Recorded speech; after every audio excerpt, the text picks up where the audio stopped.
Five kingdom classification को तो revision करदे। तो प्रथम टाक्सोनोमी रू या भाया विभाजन करागला। देखी पारे ये kingdom, phylum, class, order, family, genus, species.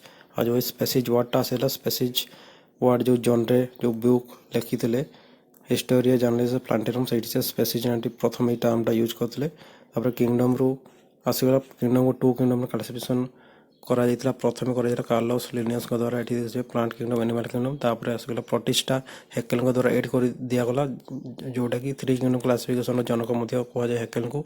तापर मनेरा को एड करागला कपलान द्वारा जहाँ को फादर कहुए फोर किंगडम क्लासिफिकेशन। तापर आसगला आर.एच. व्हिटेकर जे कि फांजाई को एड करदे जहाँ को कि फाइव किंगडम क्लासिफिकेशन जनक कहुए। और आसगला मार्जुलियस स्वार्च से फाइव किंगडम क्लासिफिकेशन को आउ रिवाइज करके मनेरा को रखीदे प्रोकारियोटिक रे एवं बाकी चारोटी रखते यूकारियोटिक। प्रोकारियोटिक यूकारियोटिक विषय में डिटेल देती आप मो डिटेल क्लास देखिपारे यूट्यूब अच्छी। तापर जो से कौ तीनोटी माध्यम को से भित्ति करी से फाइव किंगडम क्लासिफिकेशन को माने थ्योरी देते गोटे सेल स्ट्रक्चर को देखिकी आ गोटे बॉडी स्ट्रक्चर को आ गोटे मोड ऑफ न्यूट्रिशन को। तो ये गला फाइव किंगडम क्लासिफिकेशन।